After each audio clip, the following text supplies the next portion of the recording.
Top of the morning. Once again, this is RLHD, Real Life Hood Stories by Zito Green.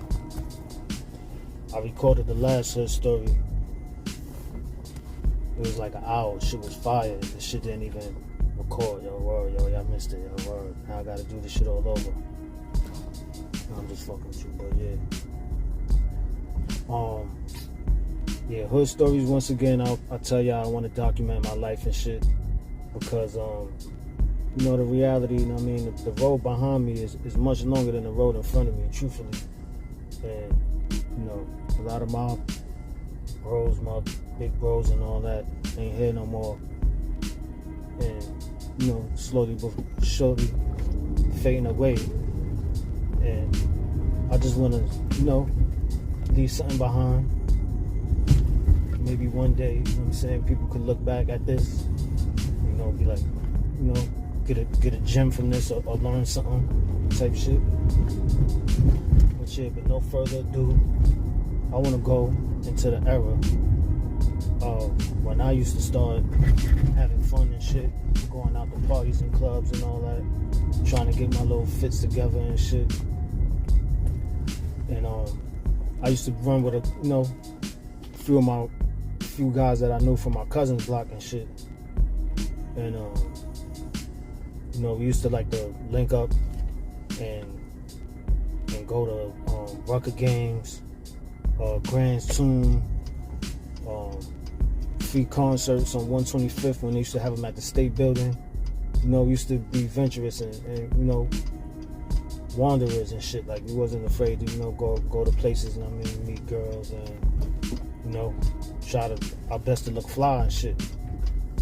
And yeah, so as we got older and shit, you know, started, you know, making our own money and shit, we used to link up like every Sunday at the sneaker shop called Mr. G's on 110th and 3rd. And over there we would go get our Pepe jeans, our sneakers, our Uptowns and shit. That was like $70 back then. Champion hoods, Woolrich coats, army jackets, fitted caps from Pegasus, which was on 109th and 3rd. Danny K was right next door to Mr. G's. And what's the name of that other store we used to get the Sergio Tuccini from and all that? They changed their name over the years and shit, but we used to go there, get the Sergio Tuccini, or get your Pele jean suit and all that. I think we used to call it Swiss at one time. But yeah, yeah, we used to be, you know, hit up those stores and shit. We go hit up PD's Steakhouse, right there on 3rd Avenue. And then, you know, we'll go switch up and then we'll meet up at 161st Movie Theater. It was like this was our every Sunday routine and shit. Well, like one Sunday we wound up going down to 40 Deuce. Me, Snake, and my other man and shit. We wound up going to 40 Deuce. And on 40 Deuce, they would show like 2 movies or whatever. But they would show them shits all day. Like you could sit in there, like if you came in late, you could stay there and catch the, you know what I mean, catch the beginning part that you missed and shit. Like they don't fuck with you or nothing. Like we spend the whole day in there. We was in there, yo, I slept through 2 movies. That's how tired I was from just running around all week and shit. And there was a dude that was in there asleep. I don't know if this dude was dead or alive, yo. His neck was bent all the way back, like the back of his head was touching the back of the motherfucking chair. Like this how bent he was. Like he had his neck all the way the fuck back. Comatose. I don't know what the fuck was wrong with him. Yeah, so we used to go to we used to hit up 161st Movie Theater like every week, yeah, watching movies. Shit. One time, niggas came and got me. I don't know if y'all ever heard of mescaline, but they used to call them shits tabs. I think that shit is acid, yo, truthfully. Niggas was like, yo, we about to go see Pet Detective. We brought you a tab, yo. I'm like, nah. Yo, that shit was the most funniest experience I ever had in my life, yo. I ain't gonna lie, that shit was the most fun I ever had. First of all, we took the shit. They like, yo, drink a Heineken. That shit get your system up and running and shit. So we drinking nasty ass Heinekens. Then my brother and my other mans was snapping and shit. So I don't know if you know there's a rapper named Akinelli, you know, like this nigga Akinelli used to rhyme like his punchline. He ain't really have a lot of punchlines, but he had a style where he be like, I'm the cool type of fellow, just mellow, just yellow, some type of shit like that. So the nigga was like, yo, the nigga got the Akinelli people. When your shit go off, your shit be like, yo, that shit was the funniest joke of all time, dude. So that shit got the tab started. Now I don't know if you know that once you start laughing, it's like almost impossible for you to stop laughing. Like this shit gonna take hours for you to stop, like at least like 5 hours or some shit for you to stop laughing. As soon as Pet Detective come on, I don't know if you've seen it before, but he start kicking a box like down the hallway. That shit was like the funniest shit, yo. We laughed, that whole movie theater. I don't know if they was laughing because we was laughing, but we laughed through from beginning to the end of that shit, yo. Word. That shit was, we used to have like bugged out experiences and shit like that and shit all the time and shit. This one time when we started going to the clubs and all that, there was this joint called Willie's Lounge that we used to go to. And these dudes, they got cool with me after a while, but at the beginning, they used to be like, yo, bro, don't let me catch you at that bar. And it was a hassle for me to get in and shit. The first time I went, I had this blue and cream Pele. No, I had a blue and cream Averex. Blue on the chest part, cream on the sleeves and shit. This shit was fire. This Averex that I brought, the blue and cream joint, I had brought this shit from Mark 125. It was like a shopping center or something. You could go in there. It was like 2 floors. They had the little steakhouse in there, like a steak sandwich. Little stand in there. They had vendors and shit in there. It was kind of bootleg, but they have homeboy used to be in there with all the leather jackets and shit. So yeah, that's why I went and brought my first Averex from and shit. So yeah, when I pulled up on that Saturday night and when I spent the corner, niggas looked at me. You know how that jealousy, envy hit you. You know, certain niggas don't put their head up, then they look away and shit. Like some niggas be looking at you like, and then other niggas just be looking at you like, I don't like this nigga. But yeah, but to move on from that. So yeah, now we get to Willie's Lounge. This is the first time I get there. All of my people's going first. I'm in the back. They search me down. They filling my pockets. They know I got bread to pay. So now they trying to charge me extra. They like, you can't come in here with your jacket. You gotta hang your jacket up. So that's $10 right there. Then the fee to come in is $20. You don't got no ID. That's another $10. I'm like, damn, that's $40 just to get in. So I'm like, all right, fuck it, I'm gonna pay it. So he like, all right, but one thing, don't be at the bar, bro. I don't want to catch you at the bar. I'm like, all right, I ain't gonna be at the bar. So then he about to let me in, and I got 3 of my other mans with me. They like 15 or 16 and shit. He like, oh, come on, bro. I'm like, yeah, but you know, I guess he couldn't really deny, that we was some young niggas. We probably looked like babies, but our demeanors and shit, we was like grown-ups. You know what I'm saying? Like we could sit with an older dude and all that and kick it. And like we knew our place and shit. Like we wasn't like disrespectful like that. Like to get with an older nigga that's older than us and try to, we knew our position and shit at that time in life and shit, bro. But yeah, but once we started going there, that shit used to be alright, cause then we be in the back. My older mans and shit, they be in the front at the bar. We be in the back smoking. Dudes from like Jersey and Connecticut and shit like that'll be in there. And once they smell the weed that we used to be smoking, they used to be like, hey, yo, what's that? Like, where y'all got that shit from? Like, so we'll be in there selling our dimes and shit to niggas for $20 in there. The shits that we just brought for $10, we'll sell it to a nigga for 20 and all that. Just because, you know what I mean? But this weed spot, I gotta go to the weed spot. This bud spot that we used to go to, one of my big bros used to always go to this spot and shit on 145th and 8th Avenue.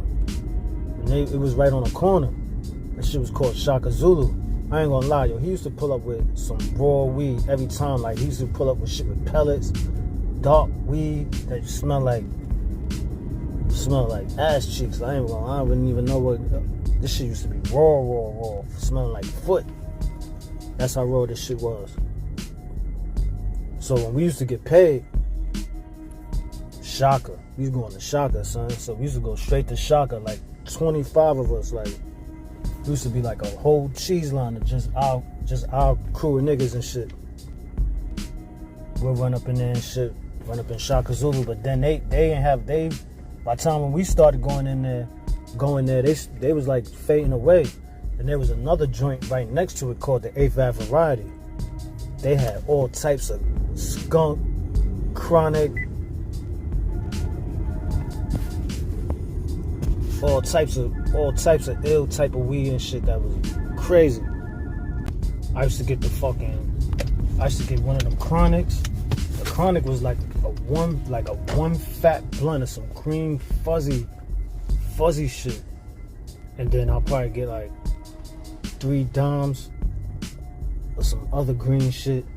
Then I'll just grab like a couple of them nickels and shit. I got back in the cab one day. This girl I was with like, yo, why you brought all that weed for? I'm like, what? I'm like, yo, this is my whole rest of my weed for the weekend. Like, I'm not even coming back out looking for no weed and all that. I already got all my shit already ready. Raw fire. I ain't gotta go searching. That's how we used to do that. But one Sunday, I went up in there to get some bud. So I hit a dude in there. He like, yo, if you know somebody that could change over titles, I got this car right here, Nissan Sentra, bang, bang, boom. They can handle that, no problems. So now I'm thinking about my big bro. My big bro had like 3-4 cars and shit. So I'm like, damn, like if anybody would know how to do this, it would be him.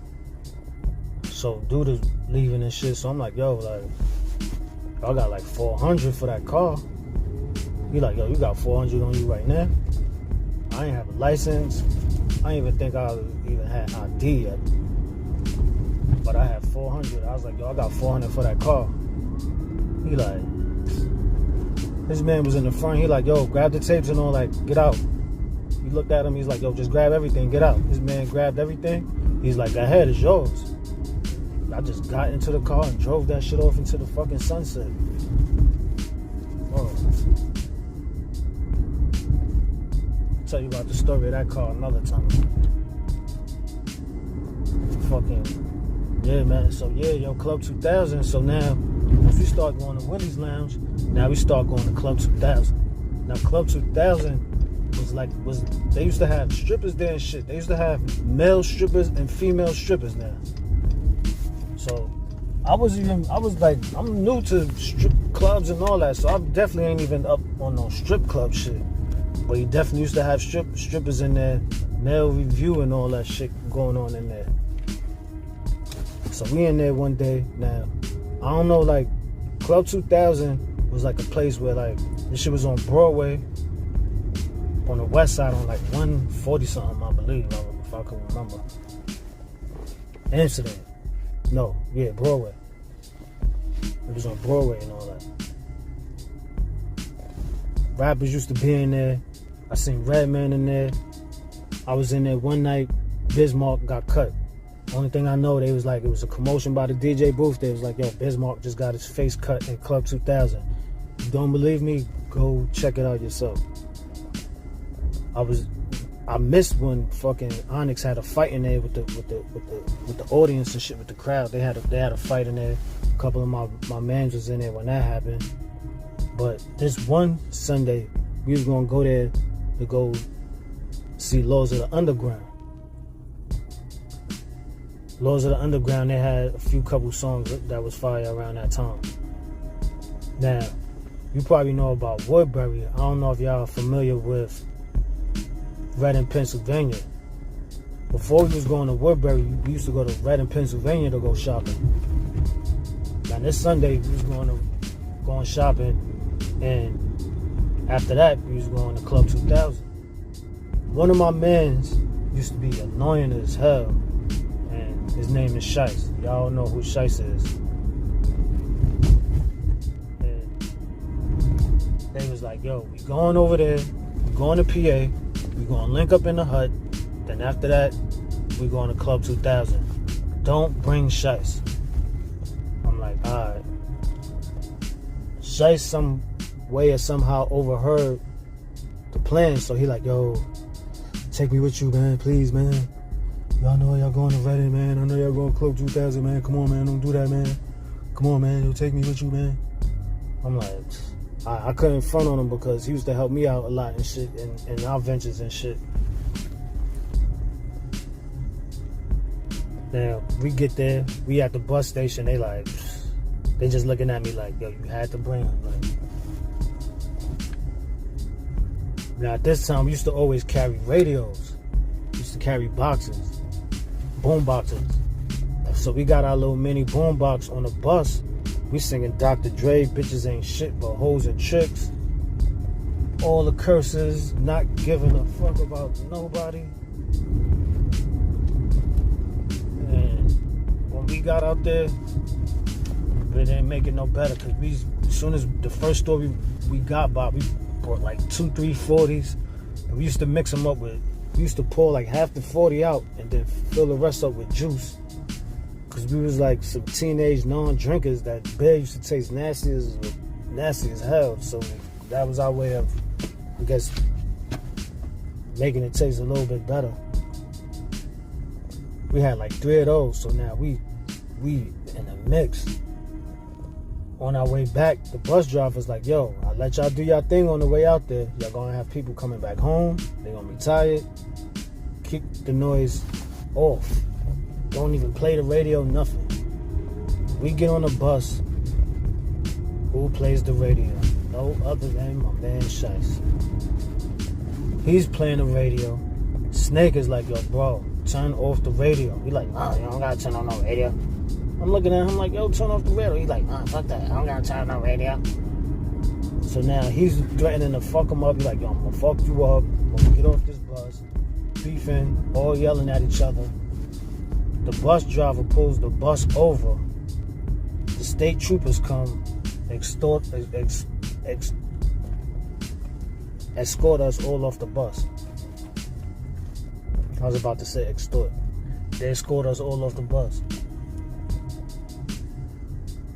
A lady from inside the bus, she comes and shit, and she telling us like, yo, like, come on, man, like, y'all embarrassing us, man. Y'all embarrassing the black people on the bus.